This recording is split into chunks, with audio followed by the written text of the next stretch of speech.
Hi, this is Chris with HomeGotOwned Mortgages. It's December 12th, time for our weekly mortgage update, and what a week it's been. It started on Friday with the Japanese carry trade kind of unwinding. Rates spiked from the previous week, went up to 5.99 on a conventional conforming rate.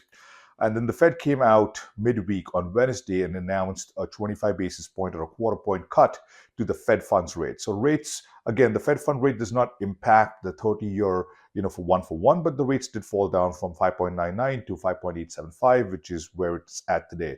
So a conventional conforming primary purchase, excellent credit, is going to be around 5.875, 5.9 on the APR. All the details should be on the screen. But I did want to talk to you guys about the rate cut, right? So when you hear in mainstream media about a rate cut, it's very publicized. The Fed's going to cut the rate. But what it actually does is that it impacts short-term rates. So it'll impact credit card rates, it'll impact bank term rates for short-term. Mortgage rates are pretty much dealt with the 10-year treasury and mortgage-backed securities, right? So what are people paying, what are investors paying for the mortgage-backed securities is primarily what drives mortgage rates. And I want to show you this graph. It's going to be on the screen. This is a graph of where the federal funds, rather the Federal Reserve's balance sheet was prior to COVID, right? Prior to the pandemic. We are now back at that same level.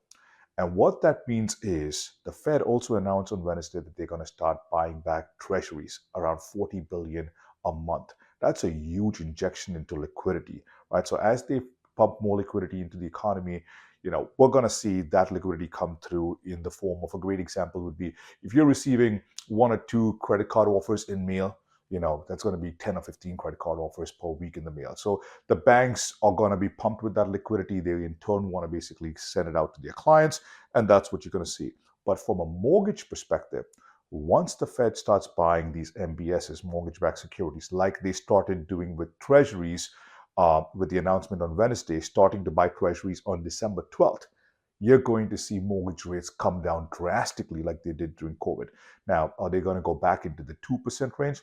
Probably not. But once they do start buying mortgage-backed securities, we all are going to see a big, big difference in rates. That's going to affect affordability. It's going to basically be a refi boom. So all eyes on the Fed. So it's more important to look at the balance sheet and what they're going to be doing with the balance sheet than as opposed to looking at the rate and the rate cuts. The balance sheet is going to drive where mortgage rates go as soon as they start buying mortgage-backed securities, right? All our info, like always, is put up on the screen. You can reach us anytime.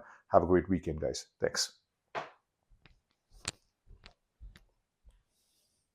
New Jersey State is giving out up to $22,000 on a down payment assistance program. This could be used either for the down payment or closing cost or combination of both.